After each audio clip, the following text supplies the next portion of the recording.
సభాధ్యక్షులు మిత్రులు గంగుల కమలాకర్ గారు, మరి నేడు కరీంనగర్ పార్లమెంటు నియోజకవర్గ మన పార్టీ ముఖ్యమైనటువంటి కార్యకర్తల సమావేశం మరి జరుపుకుంటున్న సందర్భంలో మరి ఈ ఆలోచనను మరి రూపకల్పన చేసి ఆచరణ సాధ్యం చేసి ఈరోజు ఇంత గొప్ప సభ మనం నిర్వహించుకుంటున్నాం. దీనికి మన ముఖ్య అతిథిగా వచ్చేసినటువంటి మన TRS party working president KT Ramarao గారికి, అదేవిధంగా మన పార్టీ సెక్రటరీ జనరల్ కె కేశవరావు గారికి, మరి మన జిల్లా మంత్రివర్యులు ఈటల రాజేందర్ గారు, కొప్పుల ఈశ్వర్ గారు రాష్ట్ర మంత్రివర్గ సభ్యులు, తర్వాత మన మహమ్మద్ అలీ గారు, మరి సీనియర్ పార్టీ నాయకులు రాజ్యసభ సభ్యులు కెప్టెన్ లక్ష్మీకాంతారావు గారు, శాసనసభ్యులు, శాసన మండలి సభ్యులు, మరి చాలా వివిధ కార్పొరేషన్లకి చైర్మన్లో ఉన్నటువంటి నాయకులు, వేదికపై కూర్చున్నటువంటి పెద్దలు, మరి వేదిక ముందు మన పార్టీ ముఖ్యమైనటువంటి కార్యకర్తల అందరికీ కూడా పేరు పేరున నమస్కారాలు తెలియజేస్తున్నాను. ఇది ఈరోజు జరుగుతున్నది మన పార్టీ ఇంత గొప్ప కార్యకర్తల సమావేశం ఈరోజు మనం జరుపుకుంటున్నాం. ఇది ఎక్కడ జరుపుకుంటున్నాం? కరీంనగర్ ఎస్ఆర్ఆర్ కళాశాల మైదానంలో జరుపుకుంటున్నాం. ఈ మైదానం కేసీఆర్ గారు ఏప్రిల్ 27, 2001లో పార్టీని హైదరాబాద్లో జలదృశ్యంలో ఆవిష్కరించిన వెంటనే కరీంనగర్లో ఈ సభను ఏర్పాటు చేయాలి. మొదటి సభ తెలంగాణ ప్రజలకి, తెలంగాణ రాష్ట్ర సమితి ఉద్దేశాన్ని యావత్తు తెలంగాణ ప్రజలకి తెలియజేయాలని చెప్పి మరి 17 మే 2001 నాడు ఇదే సభా స్థలం లోపల గొప్ప బహిరంగ సభ ఏర్పాటు చేసుకున్నటువంటి పుణ్య భూమి ఈ గ్రౌండ్. మిత్రులారా, ఆ రోజే కేసీఆర్ గారు చెప్పినరు, తెలంగాణ రాష్ట్రం వచ్చేంత వరకు నేను పోరాటం చేస్తాను, తెలంగాణ తీసుకొచ్చేంత వరకు నా కొన ఊపిరి ఉన్నంత వరకు ఈ ఉద్యమాన్ని నడుపుతాను. అప్పటి వరకే తెలంగాణ రాష్ట్ర ఉద్యమము కొంతమంది రాజకీయ నాయకులు వాళ్ళ రాజకీయ పబ్బం కొరకు ఈ ఉద్యమాన్ని మొదలు పెడతారు, ఈ ఉద్యమాన్ని మధ్యలో వదిలిపెడతారు. కానీ నేనైతే ఈ ఉద్యమాన్ని కొనసాగిస్తా. నేను గిట్ట ఈ ఉద్యమాన్ని నడపకపోతే నన్ను రాళ్లతో కొట్టి చంపండి అని చెప్పి ఇదే సభాస్థలంలో నేను కింద ఉండి విన్నటువంటి మాటలు నాకు గుర్తుకొస్తున్నాయి.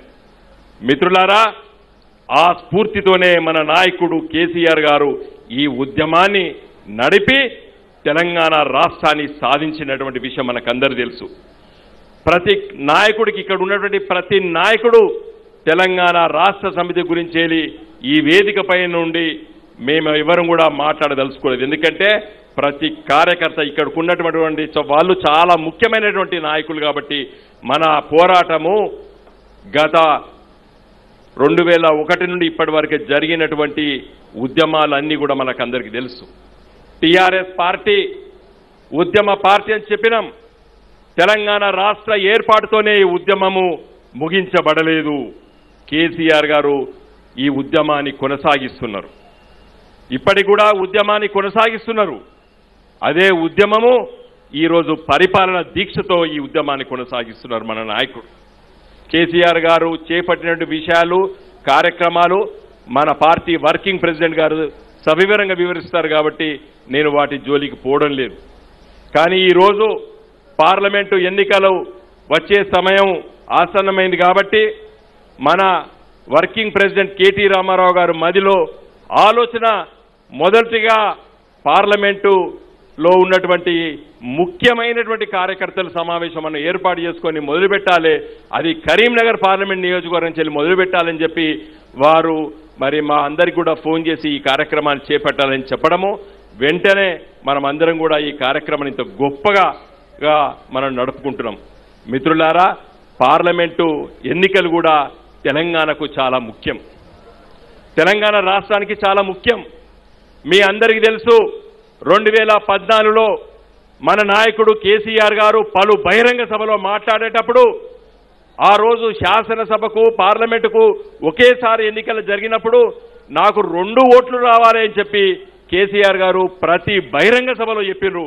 ఒకటి ఎమ్మెల్యేలకు గెలిపించండి, ఒకటి పార్లమెంట్ సభ్యుల్ని గెలిపించండి, నాకు 2 ఓట్లు కావాలి, 2 ఓట్లు వేస్తేనే నేను ఈ రాష్ట్రాన్ని పరిపాలించగలుగుతానని చెప్పి నొక్కి చెప్పినరు మన నాయకుడు. మరి మన తెలంగాణ ప్రజలు చాలా గొప్పగా స్పందించి 11 మంది గులాబీ జెండాతో మేమందరం కూడా గెలవడం జరిగింది. తదనంతరం కొంతమంది వచ్చి మన పార్టీలో కలిశారు. కానీ 11 మంది లోకసభ సభ్యులము, తదనంతరం రాజ్యసభ సభ్యులు ఈరోజు దేశ రాజకీయాల్లోపట ఇలా టీఆర్ఎస్ పార్టీ ముద్ర వేసింది. ఈరోజు దేశంలో పలు అంశాలపైన మన పార్లమెంట్ సభ్యులు మాట్లాడుతూ ముఖ్యంగా తెలంగాణ సమస్యలపైన చాలా సుదీర్ఘ పోరాటము పార్లమెంట్లో చేసే విషయాన్ని నేను రోజు గుర్తు చేసుకుంటున్నాను. పార్లమెంటు మోడీ గారు ప్రధానమంత్రిగా ప్రమాణ స్వీకారం చేసి పార్లమెంట్లో అడుగుపెట్టినప్పుడు ఆ తలుపు గేటు దగ్గర తల వంచి నమస్కారం చేసి అడుగుపెట్టిండు మోడీ గారు ప్రధానమంత్రిగా. లోకసభలో అడుగుపెట్టిన వెంటనే గర్జించింది తెలంగాణ రాష్ట్ర సమితి. మొదటి రోజు ప్రధానమంత్రి గారు పార్లమెంట్లో అడుగు పెట్టిన వెంటనే నువ్వు పెద్ద అన్యాయం చేసినావు తెలంగాణ రాష్ట్రానికి, తెలంగాణ రాష్ట్రంకి ఉన్నటువంటి 7 మండలాలని నువ్వు మా దగ్గర నుండి తీసుకొని ఆంధ్రప్రదేశ్ రాష్ట్రంలో చంద్రబాబు నాయుడు చెప్తే విని మాకు చెప్పకుండా మాకు తెలియజేయకుండా ఆ 7 మండలాలను నువ్వు ఆర్డినెన్స్ రూపంలో తీసుకున్నామని చెప్పి పార్లమెంటు సమ్మింపజేసి 2 సార్లు అదే రోజు వాయిదా వేయబడ్డది పార్లమెంటు. మిత్రులారా, అదే స్ఫూర్తితోని చాలా విషయాలపైన మన గులాబీ జెండా పార్లమెంట్ సభ్యులం వివిధ రూపాల్లో పడ్డ ఢిల్లీలో పోరాటం చేసేటువంటి విషయాలన్నీ కూడా మీరు పత్రికల ద్వారా టీవీల ద్వారా తెలుసుకున్నారు. కొన్నైతే కాంగ్రెస్ పార్టీ దివాలా కోరి విధానాల వల్ల, అనాలోచితం వల్ల ఆంధ్రప్రదేశ్ రాష్ట్ర విభజన చట్టం స్పష్టంగా ఆలోచించకుండా వాళ్ళు పెట్టడం వల్ల కొన్ని ఇబ్బందులు మనకు రావడం జరిగింది. ప్రతి రాష్ట్రానికి ఒక హైకోర్టు ఉండాలని చెప్పి చట్టం చెప్తుంది, రాజ్యాంగం చెప్తుంది. మరి ఆంధ్రప్రదేశ్ రాష్ట్రానికి తెలంగాణ రాష్ట్రానికి 2 రాష్ట్రాలకి ఒక హైకోర్టు ఉంటుంది. అది హైదరాబాద్లో ఉంటుంది. దాని పేరు హైకోర్ట్ ఆఫ్ జ్యూడికేచర్ ఎట్ హైదరాబాద్ అని పెట్టి 2 రాష్ట్రాలకి ఉమ్మడి హైకోర్టు అని చెప్పడం జరిగింది. ఆ రోజు మనం అనుకున్నాం, పాపం అక్కడ హైకోర్టు భవనాలు లేవు, వెంటనే వాళ్ళకు భవనం కష్టం కదా అని చెప్పి మేము అనుకున్నాం. కానీ దాని వెనుక కుట్ర ఉన్నటువంటి విషయం మాకు తర్వాత అర్థమైంది. ఎందుకంటే ఎప్పటి వరకు ఈ ఉమ్మడి హైకోర్టు ఉంటుందనే విషయం చెప్పలేదు దాంట్లో. అంటే అది ఎప్పుడైనా చేయొచ్చు. ఇప్పటి వరకు కూడా పంజాబు హర్యానా హైకోర్టు 1969లో ఏర్పడ్డటువంటి హర్యానా రాష్ట్రానికి ఇప్పటికి కూడా హైకోర్టు దిక్కులేదు.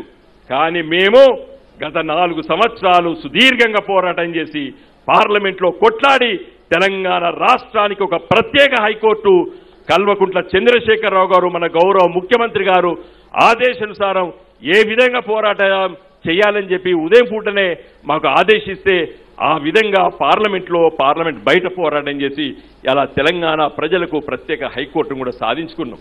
మిత్రులారా, ఈ విధంగా చాలా విషయాలు గౌరవ మన మంత్రివర్గ సభ్యులు చాలా సందర్భాల్లోపట ఢిల్లీకి వివిధ రూపాల్లోపట చాలా పనుల కోసం వచ్చినప్పుడు అన్ని విషయాల్లోపట కూడా మేము పార్లమెంట్ సభ్యులం అందరం కూడా కలిసి పనిచేయడం జరిగింది. 2-3 విషయాలు మీ దృష్టికి తీసుకొస్తాను.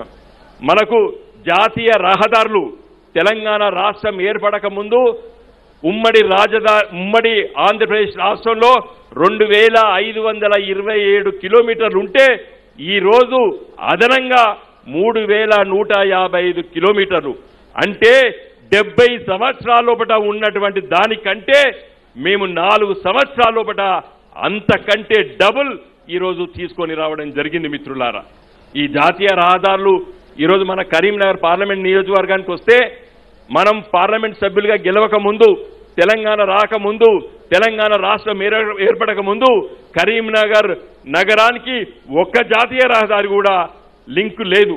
కానీ ఈరోజు కరీంనగర్ పట్టణానికి ఎలా జగిత్యాల, కరీంనగరు, వరంగల్ వరకు, మరి కరీంనగరు సిరిసిల్ల మీదకెళ్ళి కామారెడ్డి పిట్లం వరకు, ఎల్కతుర్తి సిద్దిపేట మీదిగా అంటే హుస్నాబాద్ మీదకెళ్ళి మెదక్ వరకు, ఇంకా చాలా 2-3 ప్రతిపాదనలు చేశాం. ఇవన్నీ కూడా ఈరోజు భూసేకరణ జరుగుతున్న విషయం మీకు అందరు కూడా తెలుసు. చాలా మంది మా భూమి పోతుంది అని చెప్పి మా దగ్గర కూడా రావడం జరుగుతుంది. మిత్రులారా, వీటికంటే అతి ముఖ్యమైన విషయం చెప్పి నేను ముగిస్తాను. కేసీఆర్ గారు నీళ్లు, నిధులు, నియామకాలు పేరిట మన ఉద్యమాన్ని నడిపిండ్రు. నీళ్ల కోసం కాంగ్రెస్ పార్టీ ప్రాణహిత చెవెల్లా అని ప్రాజెక్టు కడతామని చెప్పి ఆ రోజు చెప్పింది. 10 సంవత్సరాలైనా కూడా ప్రాణహిత నదిపైన తుమ్మడి హట్టి దగ్గర తట్టెడు మట్టి కూడా తీయలేదు కాంగ్రెస్ పార్టీ 10 సంవత్సరాలు. కేసీఆర్ గారు ఆలోచన చేసి గోదావరి నదిపైన ఈ విధంగా కాదు వేరే విధంగా నిర్మించాలని చెప్పి చాలా గొప్పగా ఆలోచన చేసిన తర్వాత మరి అనుమతుల కోసము కేసీఆర్ గారి నాయకత్వాన మేమందరం కూడా పార్లమెంట్ సభ్యులము మరి ఢిల్లీలో అనుమతులు సాధించడం జరిగింది. అనుమతులు సాధించడం వల్ల ఈరోజు వివిధ బ్యాంకులు రుణ సౌకర్యం ఇచ్చేటువంటి గొప్ప వెసులుబాటు మన ప్రభుత్వానికి రావడం జరిగింది. మిత్రులారా, చట్టంలో చెప్పినే సాధించుకున్నాం.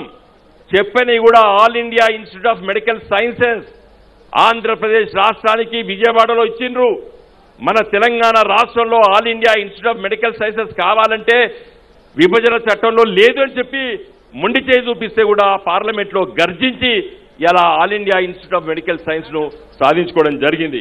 మన కరీంనగర్ నగరానికి IIIT కావాలని చెప్పి కేటీ రామారావు గారు ఐటీ మంత్రిగా పలు సందర్భాల్లో మేమిద్దరం కూడా ఢిల్లీలో కలిసి సంబంధిత మంత్రుల దగ్గరికి వెళ్ళడం జరిగింది. అతి త్వరలో అది కూడా రాబోతున్నది. మరి అదేవిధంగా మహమూద్ అలీ గారి నాయకత్వాన మౌలానా అబ్దుల్ కలాం నేషనల్ ఉర్దూ యూనివర్సిటీని సాధించుకున్నాం. 10 ఎకరాల భూమి ఇచ్చినాం, 10 కోట్ల రూపాయలు కూడా ఇచ్చినాం. అతి త్వరలో అవి కూడా ప్రారంభం కాబోతున్నది. ఈ విధంగా చాలా విషయాలు ఉన్నాయి. చివరిగా ఒక విషయం ఉంది. ఇప్పుడు అతి ముఖ్యమైన విషయం, పోలవరం ప్రాజెక్టు జాతీయ ప్రాజెక్టుగా కాంగ్రెస్ పార్టీ విభజన చట్టంలో చెప్పింది. నీళ్లున్నోనికే ఇంకొక ప్రాజెక్టు కట్టడానికి వాళ్ళు ఇవ్వడం జరిగింది. తెలంగాణ ప్రాజెక్టు ఇటు కాళేశ్వరం కానీ పాలమూరు ఎత్తిపోతల పథకాన్ని కానీ ఇలా జాతీయ హోదా కల్పించాలని చెప్పి మన గౌరవ ముఖ్యమంత్రి గారు పలు సందర్భంలో లేఖలు రాసిర్రు. కాబట్టి ఈరోజు కాంగ్రెస్ పార్టీ విభజన చట్టం తీసుకొచ్చినప్పుడు కొన్ని తప్పిదాలు చేసినాయి.